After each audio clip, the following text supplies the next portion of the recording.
The emergency alarm had been screaming for hours before it finally stopped, and Dr. Nathan Cole stood in the middle of his broken laboratory with blood running down his face from a cut on his forehead. The research ship Starward had been traveling through the Valorian system when the asteroid field appeared out of nowhere, and the collision had thrown everyone to the ground and shattered almost everything in the xenobiology section where Nathan worked. He wiped the blood from his eyes and looked around at the destruction that surrounded him, seeing broken glass containers and spilled samples and flickering computer screens that sparked with damaged wiring. Most of his research specimens were gone now, either destroyed in the impact or sucked out into the cold emptiness of space through the cracks in the hull that the emergency foam had barely managed to seal. The crystalline beetles from the Proxima colonies were dead, and the glowing moss from the jungle world of Kepler had turned brown and lifeless, and Nathan felt a heavy sadness in his chest as he surveyed the loss of years of careful work. Chief Engineer Martha Collins was somewhere in the lower decks trying to fix the engines, and Captain Daniel Wright had called for damage reports from every section of the ship. But Nathan could not bring himself to respond yet, because he was still processing what had happened. Then he heard a sound that made him stop moving completely. It was a small chirping noise, weak and frightened, coming from somewhere beneath the pile of wreckage near the far wall of the laboratory. Nathan moved carefully through the debris, stepping over broken equipment and pushing aside fallen storage containers until he found the source of the sound. There, wedged beneath an overturned workstation, was a cracked incubation pod that he recognized immediately as the one containing the Valorian dragon eggs. Ago, on the third moon of Valoria, abandoned in a nest that showed signs of a predator attack. And he had brought them aboard the Starward with the hope of studying them and perhaps saving the young creatures inside. The pod was damaged badly, with cracks running through the transparent shell and the heating element flickering on and off. But when Nathan knelt down and looked inside, he saw something that made his heart jump. Two small creatures huddled together in the corner of the pod, their bodies pressed close, and their tiny wings folded tight against their backs. They had hatched during the chaos of the collision, entering the world in the middle of disaster and fear. Nathan reached out slowly and touched the surface of the pod, and one of the hatchlings turned to look at him with large golden eyes that seemed to hold more intelligence than any newborn creature should possess. The dragon twins were beautiful in a way that Nathan had not expected. Scales that shifted between deep purple and midnight blue depending on how the light hit them, and delicate claws that gripped each other as they shivered in the cold air leaking into the pod. They were no bigger than kittens, small enough to fit in his hands, and they looked absolutely terrified. The temperature in the laboratory had dropped significantly since the collision, because the environmental systems were struggling to keep up with all the damage, and Nathan knew that Valorian dragons needed warmth to survive. Their home moon had an average temperature of nearly 100 degrees, and here, in the damaged ship, they were slowly freezing to death. He pulled open the pod carefully, making sure not to cut himself on the cracked edges, and the two hatchlings looked up at him with those golden eyes that seemed to beg for help. One of them opened its mouth and let out a cry that sounded almost like a human baby, and Nathan felt something shift inside his chest. RP. He had studied alien creatures for 15 years, always maintaining the professional distance that scientists were supposed to keep, treating every organism as a subject for research, and nothing more. But these two tiny beings were different somehow. They were children, alone, and scared and cold, and they had no one else in the entire universe to help them. Nathan reached into the pod and gently lifted the first hatchling, feeling how cold its scales were, and how fast its small heart was beating against his palm. The creature did not struggle, or try to bite him, but instead pressed closer to his warmth, as if it understood that he was trying to help. He lifted the second one with his other hand, and this one immediately climbed up his arm and nestled against his neck, seeking the heat of his body. Captain Wright's voice came through the intercom system, asking again for status reports from all departments, and Nathan knew he should respond and tell the captain about the damage to his laboratory. He had duties to perform and work to do that could mean the difference between survival and death for everyone on the ship. But the dragon twins were shivering against him, their small bodies trembling with cold and fear, and Nathan could not bring himself to put them down. He looked around the destroyed laboratory and saw his insulated work coat hanging on a hook near the door, somehow untouched by the destruction that had claimed everything else. Nathan walked over and grabbed the coat with one hand, while holding both hatchlings against his chest with the other. And then he sat down on an overturned equipment case and wrapped the coat around himself and the two small creatures. The effect was immediate and obvious. The hatchlings stopped shivering within minutes as his body heat surrounded them, and their rapid heartbeats began to slow to something more normal. One of them made a sound that was almost like a purr, a vibration that Nathan could feel against his ribs, and the other one tucked its head under his chin and closed its eyes. Nathan sat there for a long time, feeling the weight of the two small lives that had chosen to trust him. He thought about what would happen next, about the damage to the ship and the long journey home, and all the problems they would have to solve just to survive. But right now, in this moment, the only thing that mattered was keeping these two frightened creatures warm and safe. He reached for his communication device and finally responded to the captain. "Cole here," he said quietly, not wanting to disturb the hatchlings that were finally resting peacefully against his chest. "The xenobiology lab is heavily damaged, and most specimens were lost, but I have two survivors that need immediate care, and I am going to need some time to make sure they stay alive." Captain Wright asked, "What kind of survivors?" Looked down at the dragon twins sleeping inside his coat. "Something special," he said. "Something that is going to need all of us to help it survive."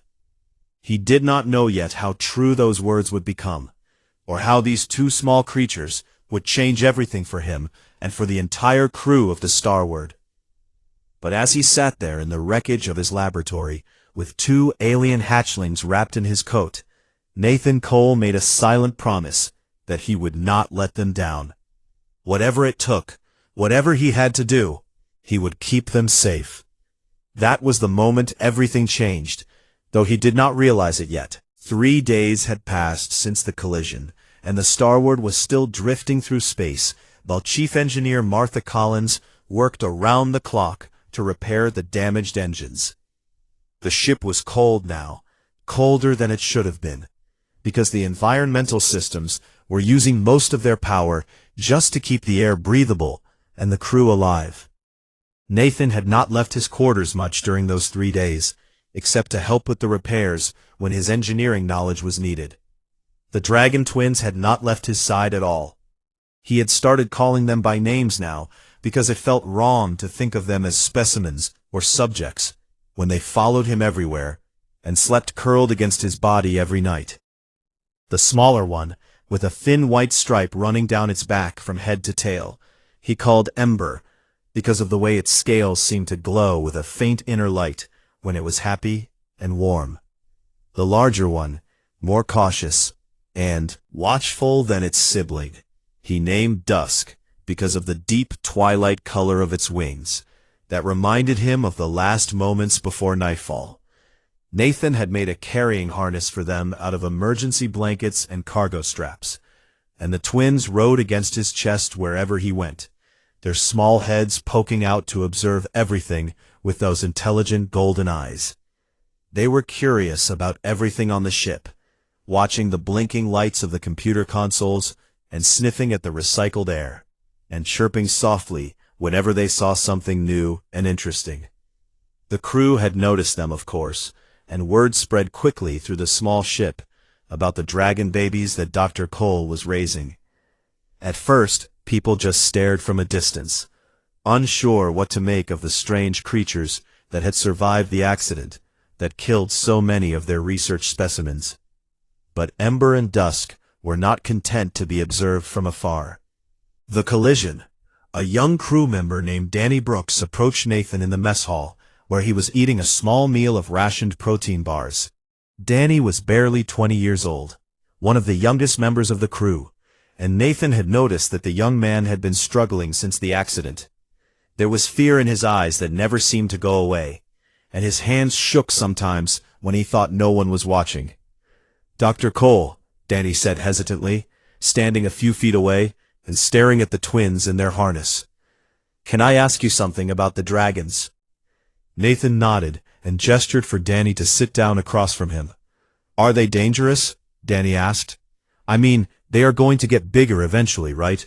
And dragons in stories are always dangerous creatures that burn things and hurt people."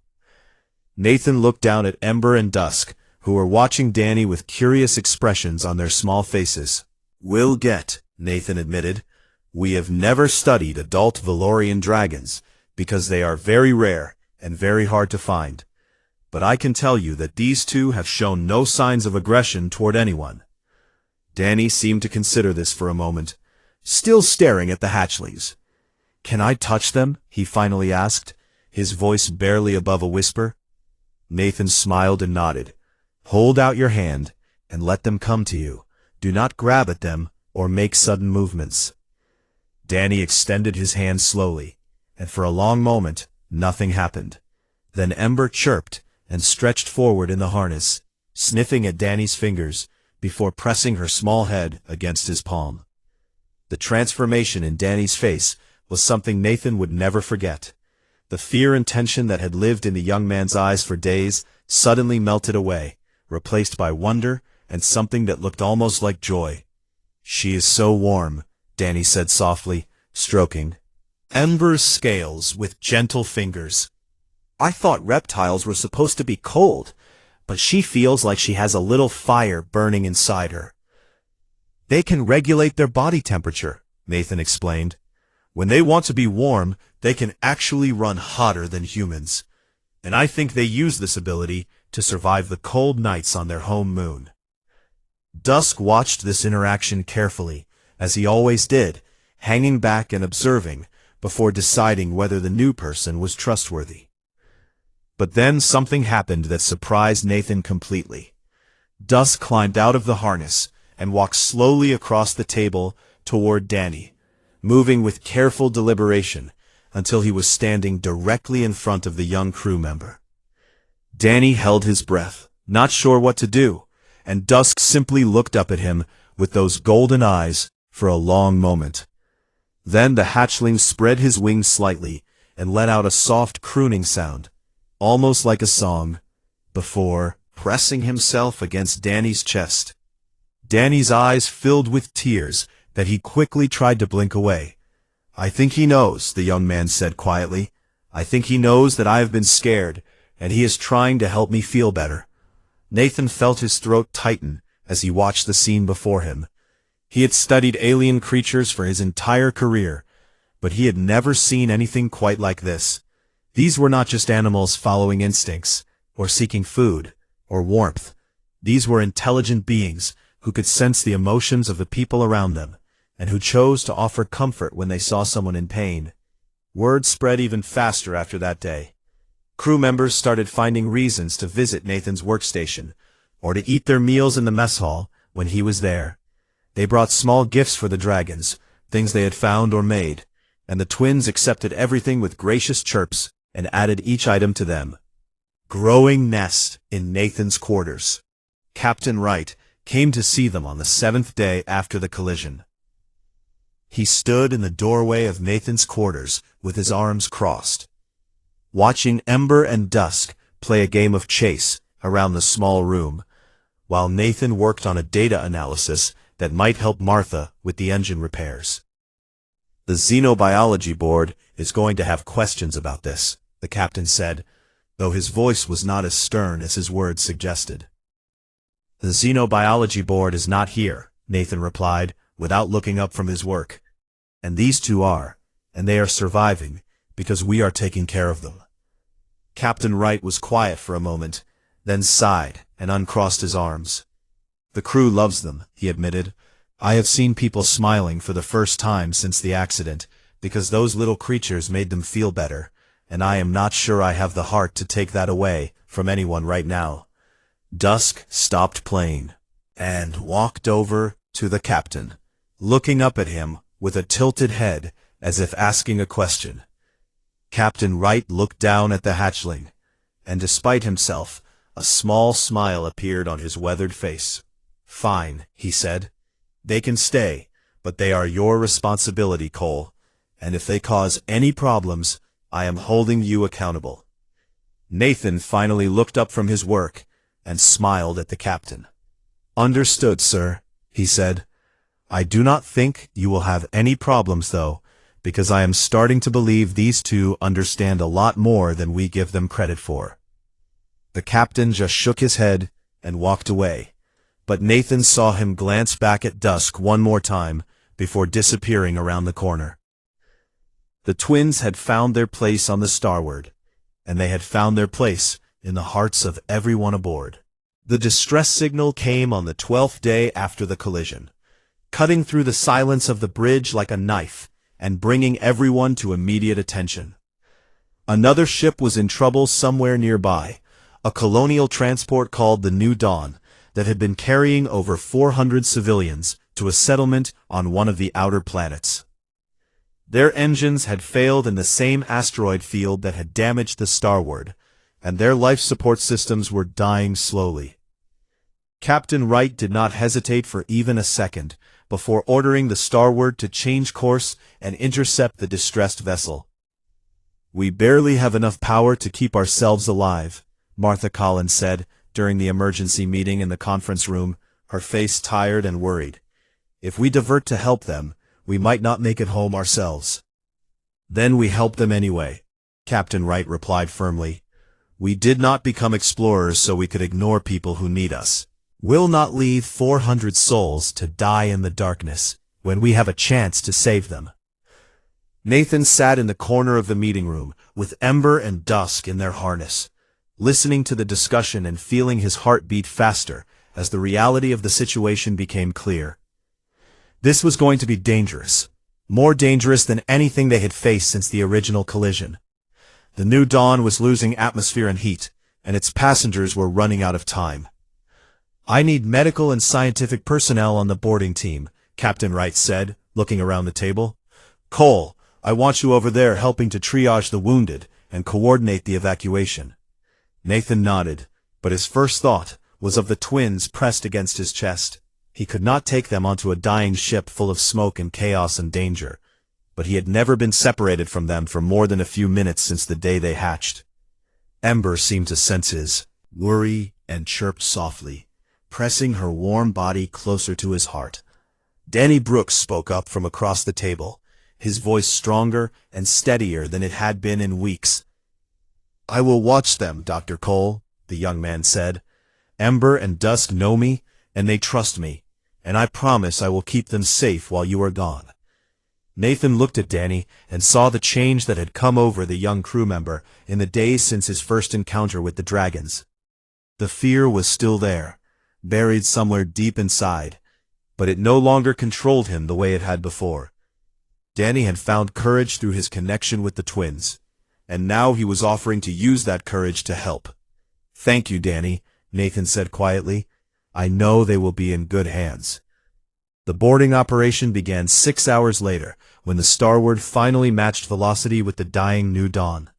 Nathan suited up in emergency gear and joined the rest of the rescue team at the airlock. But before he left, he knelt down and carefully removed the twins from their harness. Ember and Dusk looked up at him with those golden eyes that seemed to understand everything, even things that should have been beyond the comprehension of such young creatures.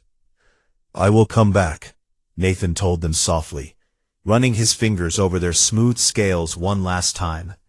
"I promise you, I will come back, and we will be together again soon."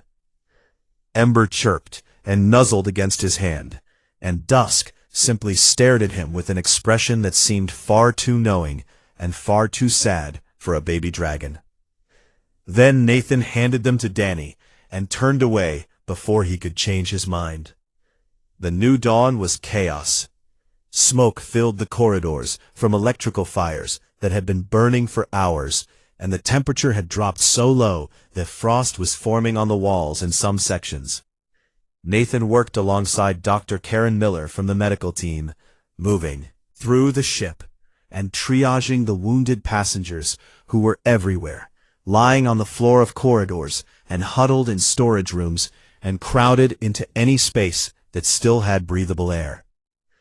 They managed to transfer over 300 people to the Star Ward in the first few hours, a steady stream of frightened civilians who stumbled through the connecting airlocks with looks of desperate hope on their faces.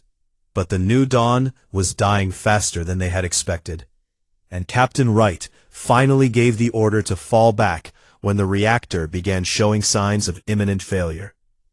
Nathan was moving toward the airlock with the last group of survivors when he heard a sound that stopped him cold.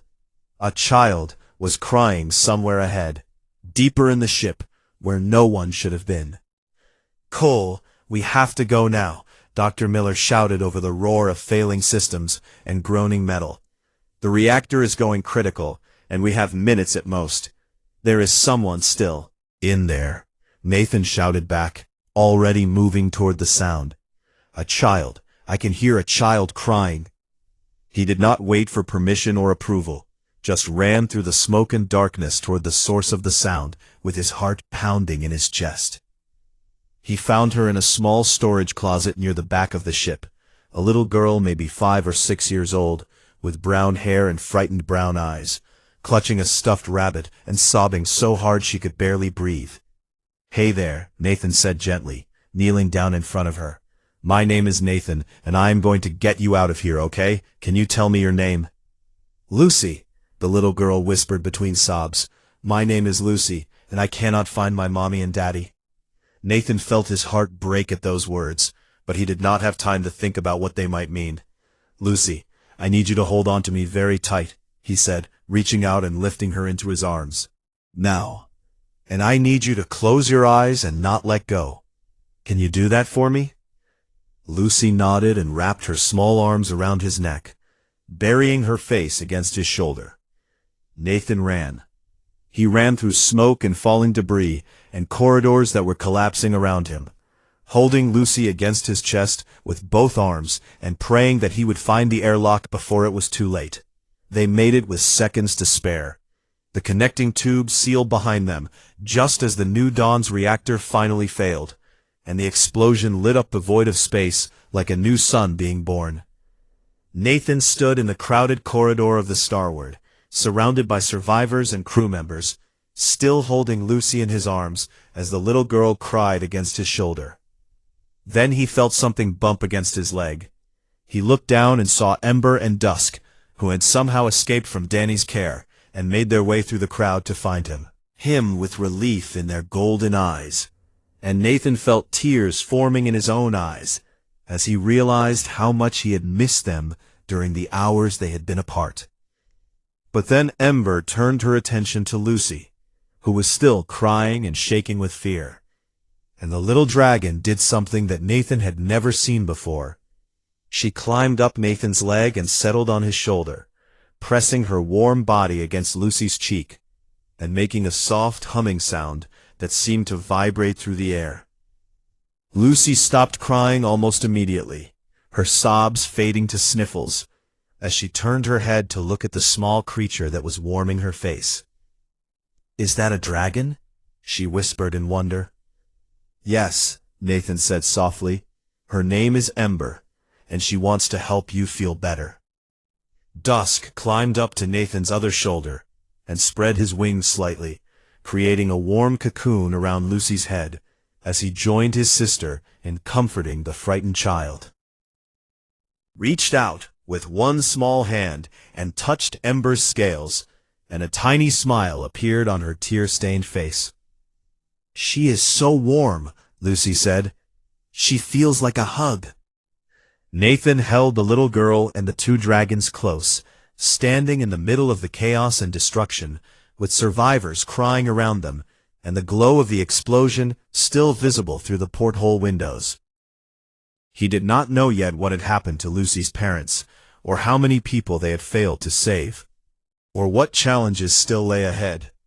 But in that moment, watching Ember and Dusk comfort a child they had never met, Nathan understood something important about the nature of kindness and the power of caring for others. It was not weakness to offer comfort in the darkness. The weeks that followed the rescue were the hardest anyone aboard the Starwood had ever experienced. The ship was now carrying over 300 extra passengers, people who had lost everything when the New Dawn exploded, and who were now crowded into every available space on a vessel that had barely been able to support its original crew. Food was rationed to the point where everyone went to bed hungry every night. Water was recycled so many times that it tasted metallic and strange. The heating systems could not keep up with the demand, so people slept in groups to share body warmth and conserve energy. Lucy had become Nathan's shadow since the rescue, following him everywhere, with her stuffed rabbit clutched in one hand, and the other hand always reaching for Ember or Dusk. Her parents had not survived the initial accident on the New Dawn, and the little girl had no other family among the survivors. Nathan had not planned to become a father figure, had never imagined himself responsible for a child, but Lucy had chosen him just as the Dragon Twins had chosen him, and he found that he could not turn her away.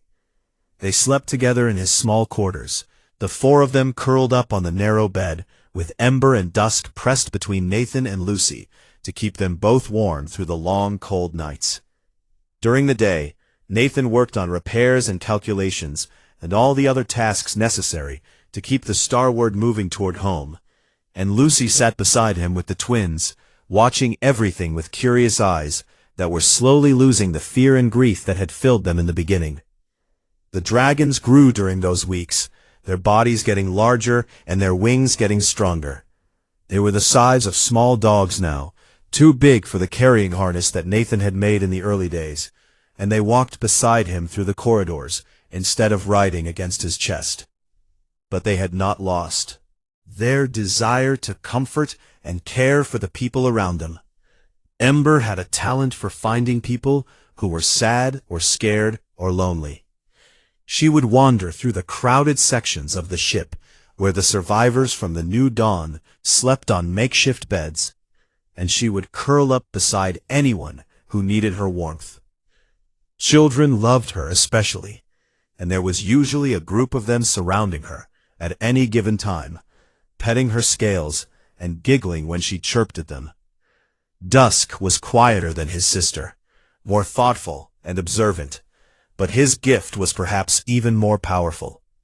He could sense when someone was struggling with dark thoughts, when the weight of loss and fear and uncertainty was becoming too heavy to bear. He would find those people in the quiet corners of the ship, where they had gone to cry alone, and he would sit with them in silence, offering nothing but his presence and his warmth. Danny Brooks told Nathan about one such encounter. "Few weeks after the rescue, I was in the cargo bay," Danny said, his voice thick with emotion. "I went there to be alone, because I could not stop thinking about all the people we did not save, all the people who died on the New Dawn while we were trying to help them." Nathan nodded, understanding that feeling all too well. "I was sitting on a crate in the dark," Danny continued, "and I was crying, and I felt so ashamed of myself for crying when I should have been strong for everyone else, and then Dusk just appeared out of nowhere." Danny smiled, tears glistening in his eyes. "He climbed up onto the crate and sat beside me, and he did not make any noise or do anything special. He just sat there and let me cry, and somehow that was exactly what I needed." Nathan reached out and put a hand on Danny's shoulder. "There is no shame in crying," he said quietly. "There is no shame in feeling pain when terrible things happen, and there is no weakness in accepting comfort from someone who offers it." Danny nodded, wiping his eyes with the back of his hand. "I know that now," he said. "Dusk taught me that." The survivors from the New Dawn were changed by their time on the Star Ward, transformed by the presence of the two small dragons who seemed to care about nothing except making people feel better. Families who had lost children found comfort in Ember's warmth and playful spirit. Elderly passengers who had survived when their lifelong partners had not found solace in Dusk's quiet companionship. Children who had been traumatized by the terror of the rescue found joy again through their interactions with both twins. Captain Wright noticed the change and mentioned it to Nathan during one of their regular briefings on the bridge. "The morale on this ship should be terrible," the captain said, looking out at the stars through the forward windows. "We are overcrowded and underfed and months away from home, and by all rights people should be fighting and despairing and giving up hope." "But they are not," Nathan said. "No," Captain Wright agreed. "They are not, and I think we both know why." He turned to look at Nathan with something like wonder in his eyes. "Those dragons of yours are doing something that I did not think was possible," he said. "They are teaching us how to be better than we thought we could be." Nathan thought about that conversation for a long time afterward. He had spent his career studying alien life, trying to understand how other creatures evolved and survived and interacted with their environments. But he had never considered that aliens might have something to teach humans about being human. Ember and Dusk were not wise or ancient or magical in the way that dragons appeared in human stories. They were young and playful and sometimes silly, chasing each other through the corridors and getting into trouble when they knocked things over with their growing wings. But they understood something that humans often forgot in the struggle to survive. They understood that kindness was not a luxury to be offered only when times were good. They understood that comfort and warmth and presence were essential needs, just as important as food and water and air. They understood that taking care of each other was not weakness, but strength, not distraction from survival, but the very heart of what survival meant. Lucy put it into words one night as she lay beside Nathan in the darkness of his quarters, with Ember curled at her feet and Dusk pressed against her back. "Ember and Dusk make everyone feel like family," the little girl said sleepily. "Even the people who are sad and scared, they make them feel like they belong here." Nathan stroked her hair gently as she drifted toward sleep. "Yes, they do," he said quietly. "They make us all feel like we belong." Starward continued its long journey home through the darkness of space, carrying its precious cargo of survivors and refugees, and two remarkable dragons, who had taught them all what it meant to be truly human. 8 months after the collision that had started everything, the Starward finally arrived at Orbital Station 5, the massive space dock that served as the gateway to Earth and the inner colonies. The ship was barely recognizable after its long journey, covered in patches and repairs and modifications that had kept it flying when by all rights it should have fallen apart. The hull was scarred with marks from micrometeorite impacts and jury-rigged seals that had replaced the original armor plating. The engines wheezed and groaned with every course correction, held together by the determination of Martha Collins and her engineering team more than by any mechanical integrity. But the Starward had made it home, and everyone aboard had survived. Nathan stood at the main observation window on the final day of the journey, watching the massive station grow larger as they approached. Lucy stood beside him, holding his hand with one small fist, while her other arm was wrapped around her stuffed rabbit, and Ember and Dusk sat at their feet, watching the approaching station with curious golden eyes. The twins had grown so much during the journey home. They were nearly the size of large dogs now, their wings fully developed, and their scales shimmering with beautiful patterns that seemed to change depending on their moods. Ember's scales glowed with warm reds and oranges when she was happy, which was most of the time, and Dusk's wings displayed deep purples and blues that reminded Nathan of the twilight sky on a summer evening. They had become celebrities among the passengers and crew, beloved by everyone aboard the ship, and Nathan knew that their arrival at the station would bring attention that none of them were prepared for. "Are there going to be a lot of people?" Lucy asked quietly, pressing closer to Nathan's side. "Yes," Nathan admitted. "There are going to be reporters and officials and families waiting for the survivors, and it might be a little overwhelming at first. Will they try to take Ember and Dusk away from us?" Nathan felt his chest tighten at the question, because it was something he had worried about himself during the long journey home. The dragons were technically research specimens, property of the xenobiology department, and subject to regulations and protocols that had never anticipated anything like what had happened.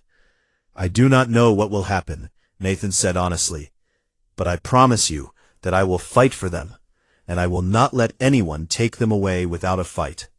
Lucy nodded, seemingly satisfied with that answer, and turned her attention back to the approaching station.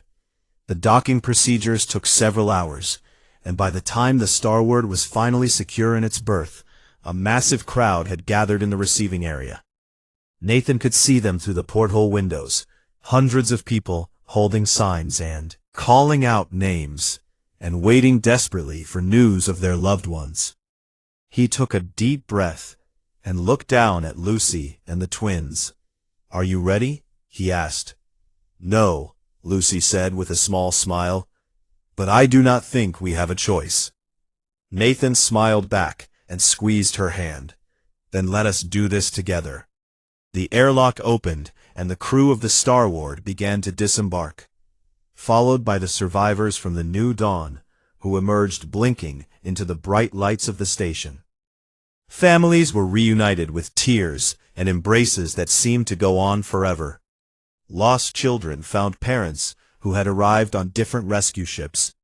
Elderly survivors were greeted by grandchildren who had been waiting for months without knowing if they would ever see their loved ones again. Nathan walked through the chaos with Lucy at his side and Ember and Dusk padding along behind them, and he watched the scenes of joy and relief unfolding all around. Then the reporters noticed the dragons. Suddenly, there were cameras and microphones everywhere, people shouting questions and calling out for statements and trying to get closer to the remarkable creatures that had emerged from the battered research vessel. Nathan felt himself being pushed and pulled in different directions, and he was about to lose his temper when Captain Wright appeared beside him with several security officers. "Give Dr. Cole some space," the captain ordered firmly. "He will answer your questions at the press conference this afternoon, but right now he needs time to process his arrival like everyone else." The reporters backed off reluctantly, still filming from a distance, and Nathan nodded his gratitude to the captain. "Thank you, sir." Captain Wright smiled and clapped him on the shoulder. "You earned it, Cole, you and those dragons of yours. Now get some rest, and we will figure out the official stuff." Nathan led Lucy and the twins through the station to the temporary quarters that had been assigned to returning crew members. And for the first time in 8 months, he found himself in a room with real walls and a real bed, and gravity that came from the station's rotation, rather than the ship's struggling artificial systems. Lucy crawled onto the bed and immediately fell asleep, exhausted by the stress of the arrival, and Ember curled up beside her to keep her warm. Dusk stayed awake, watching Nathan with those intelligent golden eyes that always seemed to see more than they should. "What are you thinking about?" Nathan asked the dragon softly, sitting down on the edge of the bed. Dusk chirped quietly and walked over to press his head against Nathan's hand. Nathan stroked the smooth scales and thought about everything they had been through together. He thought about the day he had found 2 frightened hatchlings in the wreckage of his laboratory and wrapped them in his coat to keep them warm. He thought about the nights they had spent huddled together in his quarters while the ship struggled through the darkness of space. He thought about the rescue of the New Dawn and the hundreds of lives they had saved, and the little girl who had become his daughter in everything but name. He thought about all the people who had been touched by Ember and Dusk during the journey, all the hearts that had been warmed and all the spirits that had been lifted by the simple presence of two creatures who cared about nothing except making others feel better. "We did something important out there," Nathan said quietly to Dusk. "We showed everyone what it means to take care of each other, what it means to offer comfort when times are hard, and to keep going, even when everything seems impossible." Dusk chirped again, and spread his wings slightly, as if agreeing with Nathan's words. "Study you," Nathan continued.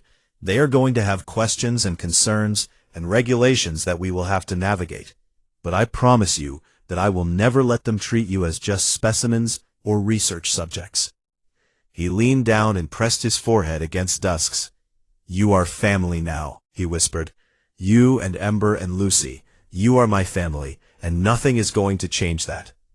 Dusk made a soft sound that might have been contentment, and climbed onto the bed beside Lucy, settling down with his wings draped over both the sleeping girl and his sister.